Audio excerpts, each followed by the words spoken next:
Good morning. We are glad that you have joined the SCRA webinar. My name is Steve Johnson. I'm an investment manager with SCRA, and we are delighted that you have joined us today because it's going to be worth your while, believe me. Let me tell you first that this session is being recorded because we do want to have the ability for other people to see it that could not join us at this time. I would also ask you that if you do have any questions, please use the Q&A chat function at the bottom of the screen. And so those are kind of the formalities. I will ask you a question up front. And the question is, have you ever been hacked off at anybody? And of course, we all have, and we've used the term hacked off. That means one thing, but have you ever been hacked? Now that's different. And in some way, we have all been hacked, whether it's our credit information or our credit cards. And it leads to a topic that is getting so much attention now, and that's cybersecurity. And we've all been affected by it. And that's why today is so timely. I had the great opportunity of meeting Shelley Waite last fall, and I got to hear her speak. And when I looked at her resume, and number one, let's salute her service to our country by serving in the Air Force, where her last assignment was on Air Force 2. You don't get much higher, maybe one higher, but you don't get much higher than that in the Air Force. And also she worked with Deloitte & Touche in Arlington in cybersecurity. She has since formed her own company in cybersecurity, and she is consulting with a long list of very impressive clients. And we are delighted to have Shelley with us. I knew when I first met her that it would be a great time to, and I said then, we have got to get you on a webinar to talk about cybersecurity. Today is that day. Shelley, the floor is yours. Your mic is off. There we go. There we go. Excellent, excellent. Thank you so very much for that wonderful introduction, Steve. Thank you. If we could go back one slide, I'd like to start from there. Thank you. Perfect. Okay. I'd like to first and foremost thank SCRA for allowing me to share my expertise in cybersecurity with others, and hopefully we can collectively get through this cybersecurity, these breaches and hacking experiences that we've all have experienced, as Steve has said. And again, thank you for that heartwarming introduction. I'm just going to get right into our presentation, implementing proactive cybersecurity. Next slide. Thank you. Before we get into it, I just want to share this 2-minute video that I'd like to, it gives a brief explanation of what Waite SLTS does. We are a cybersecurity service offering company, and here it is. Thank you. I am an Air Force veteran. I used to fly on Air Force 2, so it's easier to say where I have not been than to say where I have been. My business is Waite SLTS. I offer cybersecurity services to include auditing, compliance, policy, and the entire cybersecurity gamut. I do this by helping business owners with their system security plans, their plans of actions and milestones, also known as POAMs, and with their risk management plan. Cybersecurity assistance was needed down in South Carolina. What I did is I decided to start my own cybersecurity business in hopes of helping others in the area with cybersecurity needs. You see cybersecurity candidates. It's an overwhelming supply of qualified candidates in the Washington, D.C. area. However, in South Carolina, there are not that many individuals or companies that are doing cybersecurity. The 5 prospects that I've been targeting are the automobile industry, the aerospace industry, the information technology and artificial intelligence, the healthcare industry, and the manufacturing industry as well. My business focuses on compliance. Right now, the DoD has mandated that any business that is doing business with the government, that they have to be DoD compliant. What I've done is I've been reaching out to business owners and seeing how I can help them with their cybersecurity needs, especially with those businesses that are doing business with the government. Cybersecurity is fun. I'm passionate about it. If I can teach others that they can do this too, and help business owners with proactive cybersecurity, I'm here for it. I appreciate you all taking the time to view the video. In 2022, we started focusing more on governance and compliance. And this included, if you could go back one slide, this included also teaching youth cybersecurity training in Greer, South Carolina. And in the video, it stated aerospace and nuclear aerospace and nuclear industries as well. We're focusing on getting those industries compliant so that we can protect our nation, as those aerospace and nuclear industries has a large impact on the industries and the growth that we're moving towards. Okay, so some fun facts about Shelley. I am the author of Cybersecurity Hygiene. Steve will be getting a signed copy of this. It's about over 20 students, all ages between 9 through 14 years of age, for Wired Minds in, it was a summer camp in Greer, South Carolina. Many already know, my grandfather helped with the design of Atari. And during my days, yes, I was a flight attendant on the Air Force too, but I was more voluntold to be either the information assurance system administrator or network administrator for each of the squadrons that I was assigned to. And I have the Eagles on here because I'm a true loving diehard fan of the Philadelphia Eagles.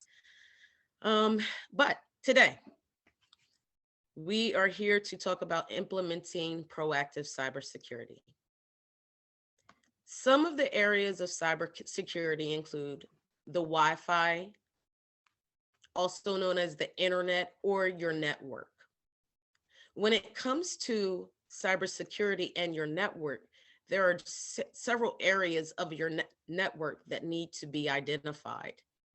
And when it comes to identifying those networks, if you were to be audited, the best way to display what your environment, the entire networking environment looks like, is to have an actual drawing of your network. This may be known as, it's called a topology in the cybersecurity world, but that's just a fancy word for drawing of your network, what's attached to your network, identifying the segments that are applications, software, have your firewalls in place, your network monitoring devices, your applications or devices that are used to efficiently and effectively perform the work for your business. This may be setting up a continuous networking monitoring device to monitor any vulnerabilities or network activity that is going on your network. Another area of cybersecurity deals with contracts and governance. Since cybersecurity, it's not new, but many are incorporating or have been implementing cybersecurity within their network or within their business environment, because not only is it important to protect the information of your client, but it's important to protect the brand of your business. Governance is in place because, for example, what if you had an employee that came to work and they were in an area that they see frequently, but within that area, there's classified information or there's proprietary information. You want to keep that information covered. And if they're simply using their phone to take a picture and they take a picture of themselves and they post that picture online, is your business protected and aware of, and your employees, are you all aware of any governance policies that may be in place for posting pictures online that within the building that the business is performs? Any information that pertains to the business is disseminated or spread, there needs to be some type of governance in place to mitigate any discoveries that may be found in the future. Contracts are highly important when it comes to cybersecurity. There may be contracts that have been in place for decades.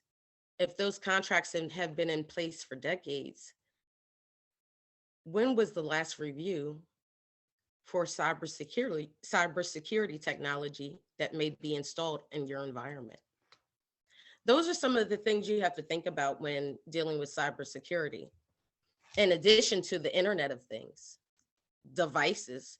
A device could be a USB thumb drive that can be in the form of a pen, but it's actually a device.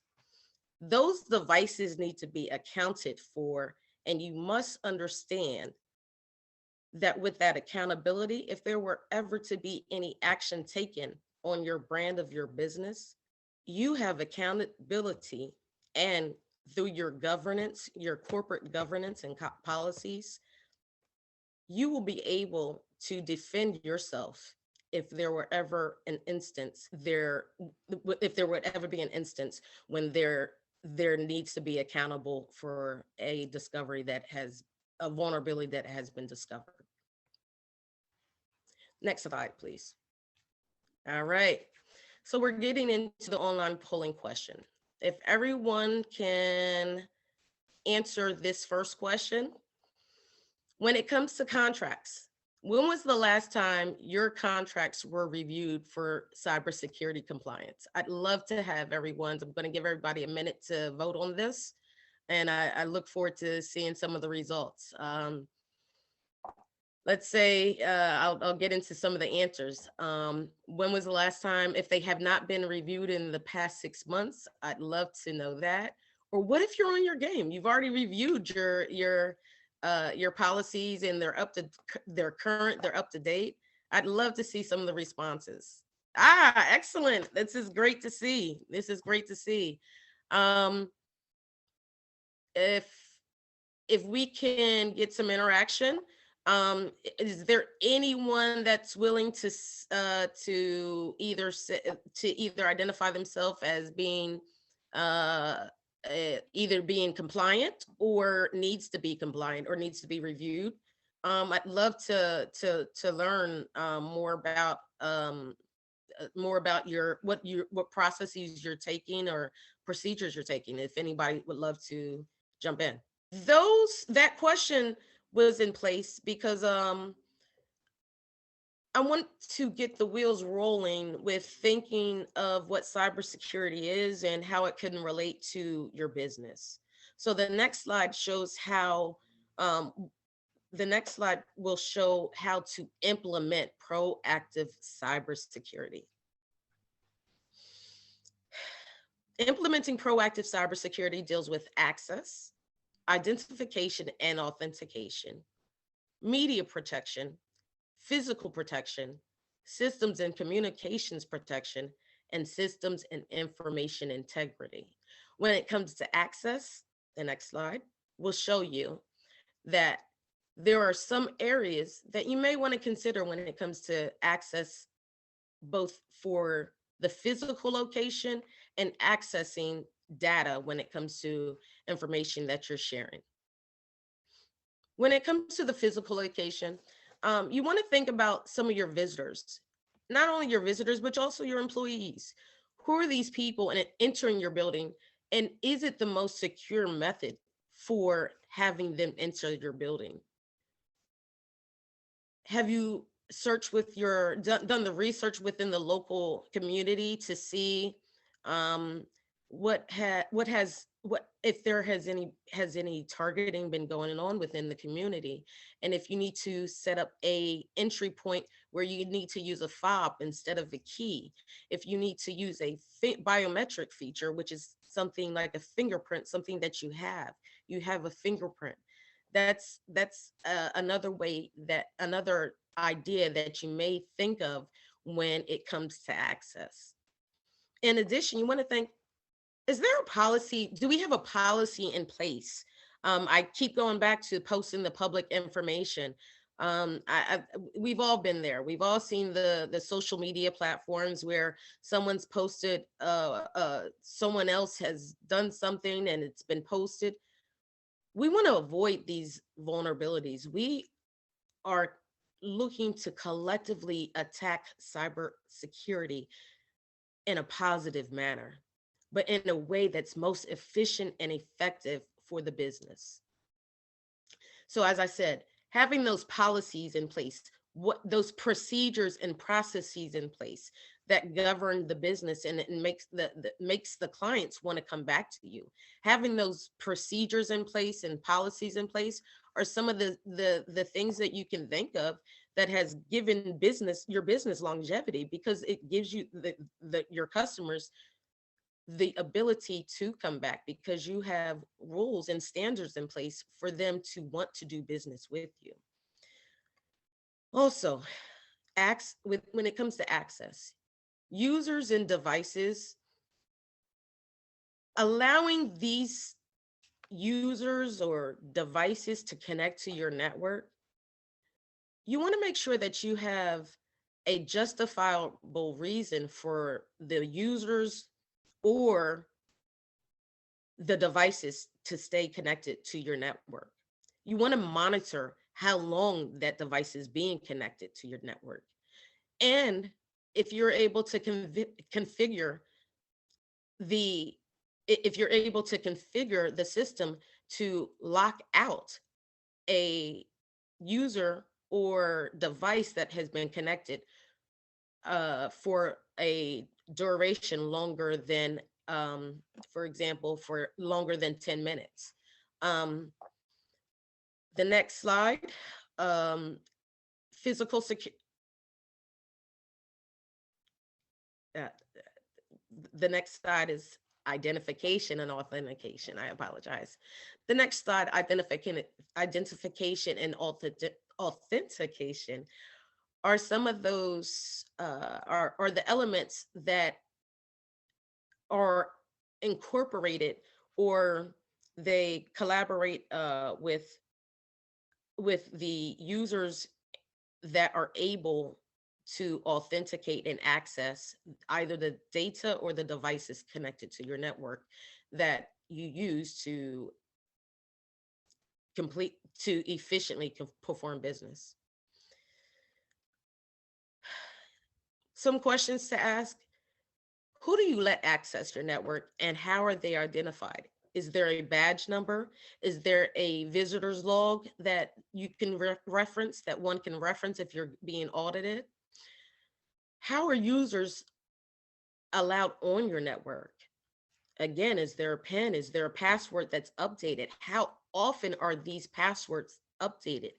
Are you allowing the network to, allowing your internet service provider to just give you a specific name for your internet? And are you continuing to use the same password that they provided? How long have you had that router? How long have you not updated your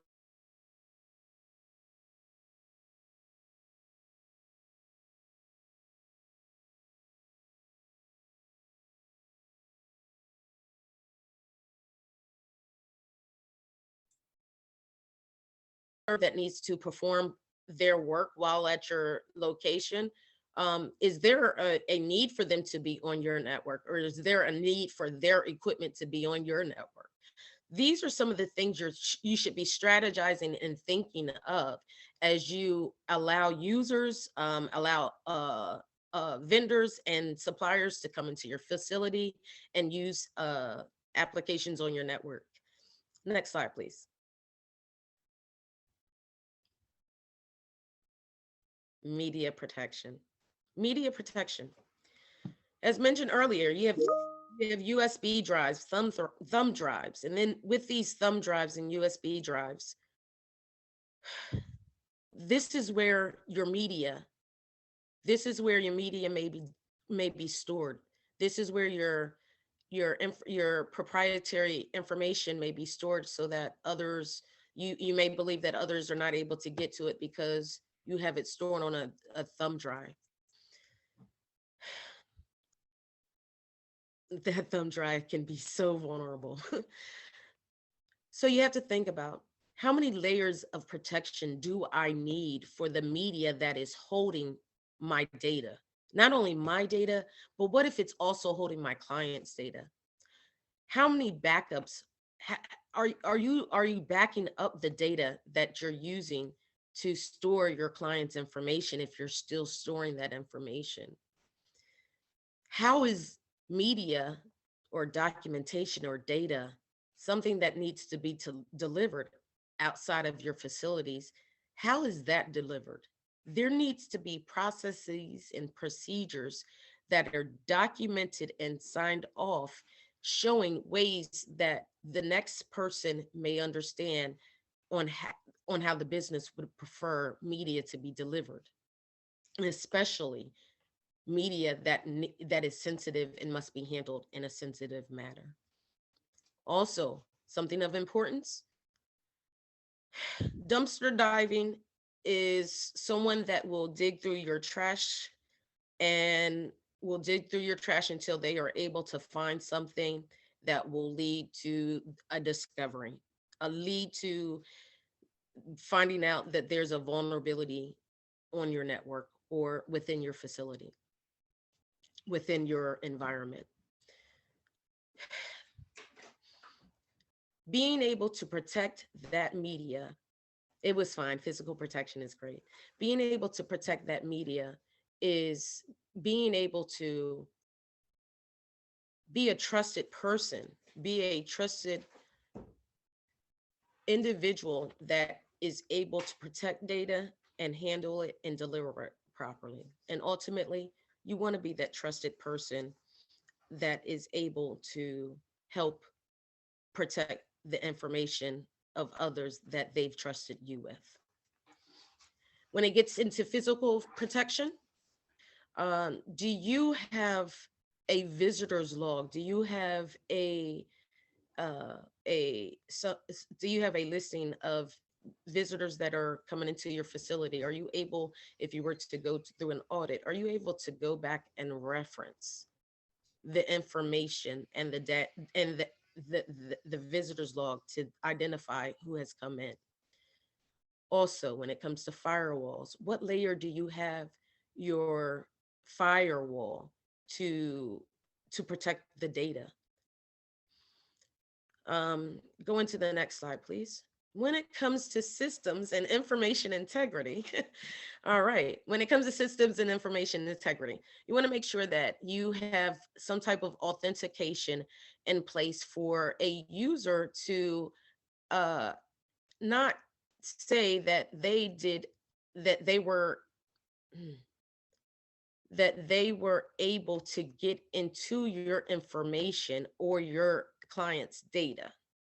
That means that you are monitoring your log files. You have network monitoring tools in place you're identifying which information is important, and that information is routed properly and is not going outside of the hands of the individuals that it needs to go to.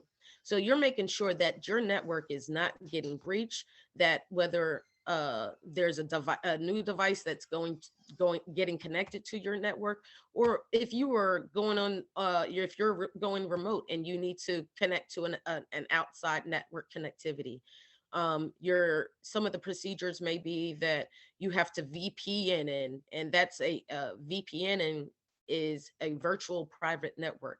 That means that you are going to connect to another network, but through a network that is private. And the next slide is our final online polling question. When it comes to getting your corporate policies together, are your policies current? And if you were audited, would they reflect that they are current as of 2022? A lot of twos in there. Please answer that one. I look forward to the answer on that one. 50-50. Okay. Well, for both, for individuals that are current, if you would like a second eye, if you would like a third party audit to review, the next slide, I believe, if we could jump to the next slide. Some of the key questions, thank you, Pamela Jones, I received that question. Some of the key,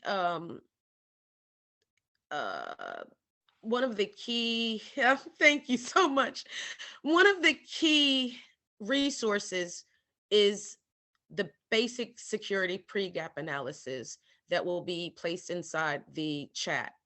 This pre-gap analysis will provide you with the questions that will help you if you were to be audited within the near future. My goal is to protect and help you prepare for an audit, help you get through the audit, help you if you need to be audited. If you are dealing with a vendor and you would like them to be audited, I'm here to help you get to where you need to be with compliance. If we could go back one more slide, maybe, because the purpose of this presentation was to show you how to immediately, let's get back to that immediate slide. There you go. You went past it. There you go. Perfect.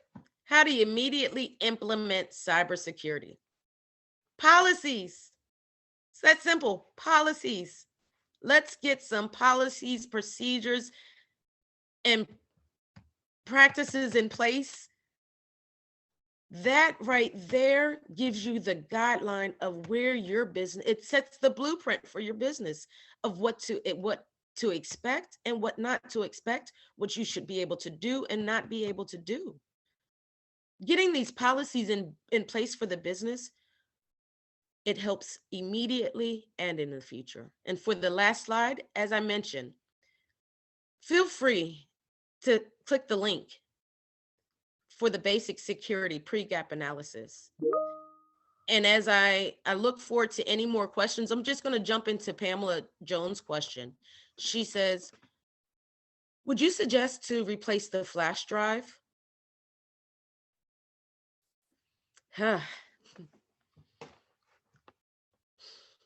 Replacing the flash drive. Not many use it. So if you are using it, consider a alternative method for storing your information. There's a multitude out there of cloud storage, a multitude of platforms that offer cloud storage. So Shelley, with SCRA, I can put a flash drive into my computer, but it will not accept it because that's part of our cybersecurity system.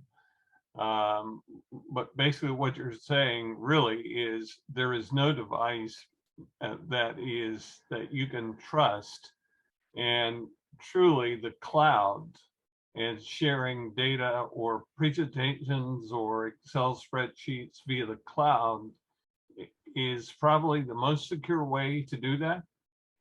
Absolutely. At this time, it's best to use the cloud. Using a device, you're setting up not only the hardware that it's connected to, but you're setting up, opening up a door of vulnerabilities. As Steve just mentioned, if you try to use, kudos SCRA, if you try to use a US device on one of the systems with SCRA. Yes, great question, Pamela. If you're using one of those devices, they have that port blocked. That port is blocked so that they are stopping any potential breaches from that one device. They're stopping it immediately. It shuts down immediately. It can't even get through the door because it's the port is cut off. And that's great to hear, Steve. Another question, what advice would you give about phishing emails? Those emails that look so authentic, even have the logos of LinkedIn and other things on them, but you look at the email address and it is not LinkedIn. So what advice would you give us as these things kind of creep in our inbox, and they're really ingenious now in getting you to click on a link, and then you start going down a slippery slope? That's accurate, Steve. That's a great question, and that's accurate. Right now, we're in the day and age where we have some intelligent folks out there.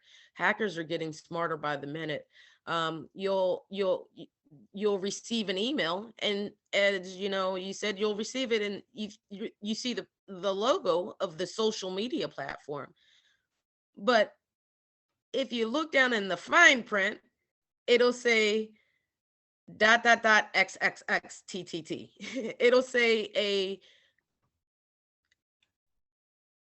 erroneous, it'll provide erroneous information to redirect you to another link to try to steal your information. One thing I highly recommend now is all business owners going through cybersecurity awareness training. I have that I aware, making your employees aware of the vulnerabilities that are out there and that can affect the business. There's a great vendor I've worked with, Hook Security. They are sharp with security awareness when it comes to security awareness and making it a team effort for the employees to be aware of cybersecurity and the training that goes into it. I definitely highly recommend the training. We all have to jump on board with cybersecurity awareness training. Another question we have gotten in, Shelley, is how does a cybersecurity policy differ from a PCI DSS policy? Sure thing. Well, the PCI DSS policy and a general policy is, one is going to be scripted, whereas the other one will be a document that will be on the cloud. One relies on one will rely on the implementation or the flow of other information, while policies are written and must be signed off. Okay, another question. What about security on our smartphones? Should we be concerned that private information, or even if we're using a company phone, that someone could have access to information via the phone? I actually saw where a charging cord could actually be a method to implant, malware on your phone now. So what are your thoughts along that line? Any device is vulnerable. Always monitoring your information on your phone. Always identify, or always familiarize yourself with the settings on the phone. Are there ways for you to avoid pop-ups? Are there ways for you to use the device, or use the application without it having to have access to all of your information on your phone, limiting that access? So those are some of the methodologies to being more comfortable and secure with your phone. And when one recommendation that I highly recommend, and I put it in my book, is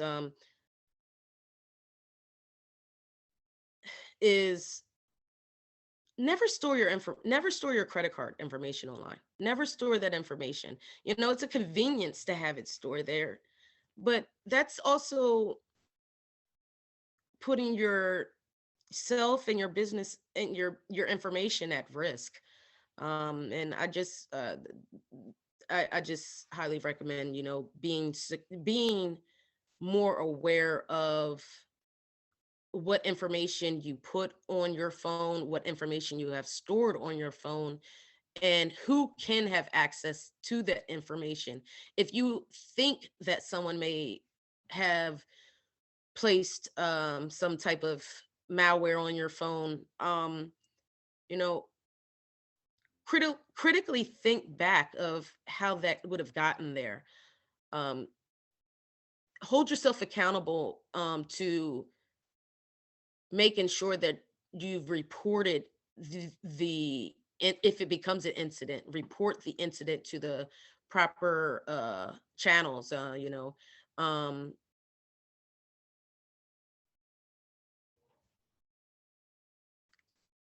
Okay. um, We do have another question too. Is there malware for your phone?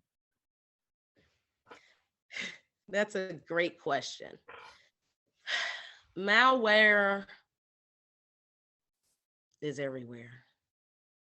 Malware is everywhere. Where does malware come from? Um, you're receiving this malicious code. You're receiving malicious code, and it could come to your phone. It will be able to come to your phone. So that malicious code may come to your phone. Great question, Pamela. Another question deals with passwords. We all kind of get in the habit of using a common password over and over again. And I know we're supposed to go through and change them. Some programs actually require you to change them so that you don't use the same one over and over again.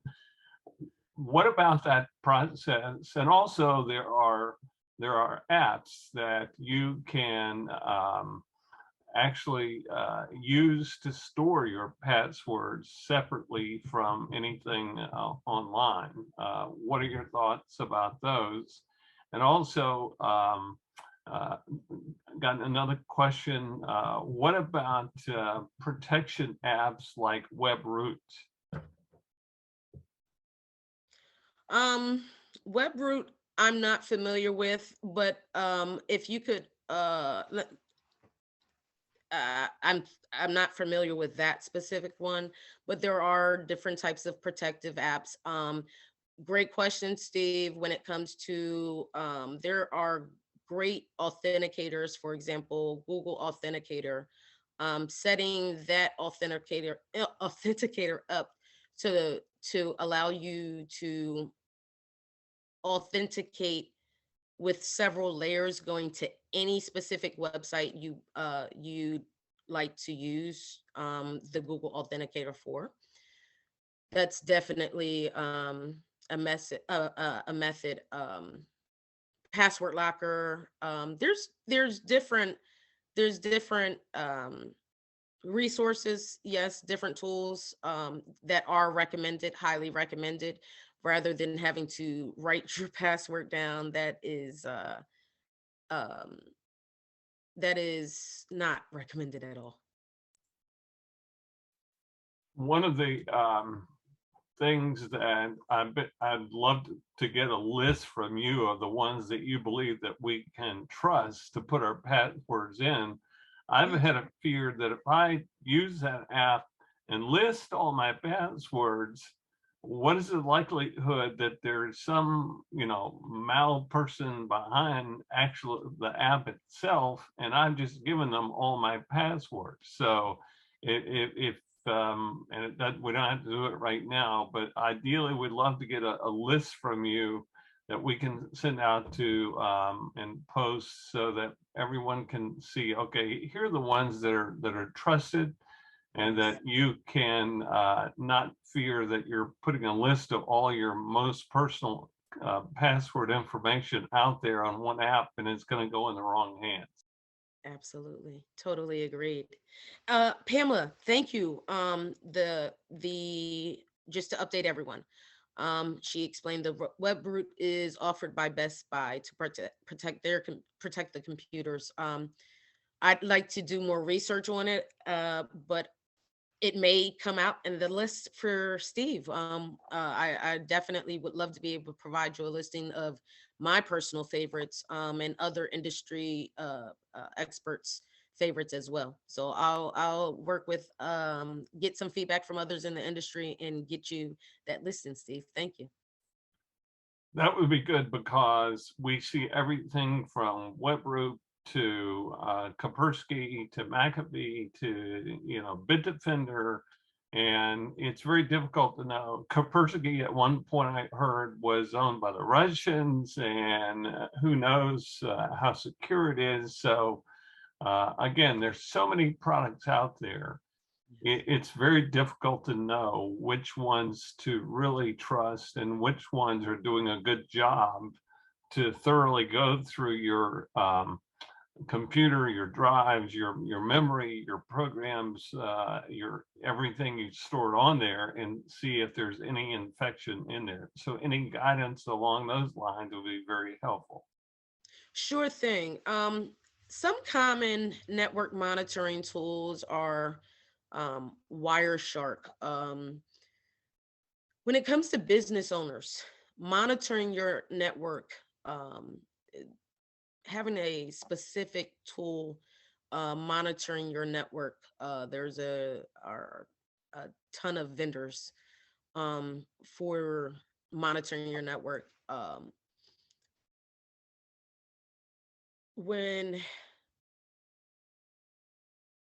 monitoring your network, there are certain vulnerabilities you're looking for, and for those vulnerabilities that are not known, that's the purpose of being able to continuously monitor. It's always a continuous circle that you're going in. So if you do not have a network monitoring tool, say you're setting it up for your own personal use, I definitely recommend Wireshark. That's a great monitoring tool for personal use. When it comes to your actual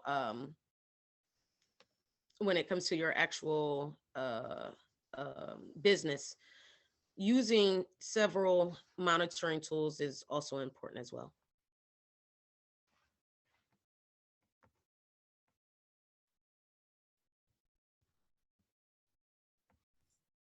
Okay, one question is can we get a list and get an email to each of the participants? And I'm pretty sure, Kelsey, that we have everyone's email address that has registered, and we can certainly send that out.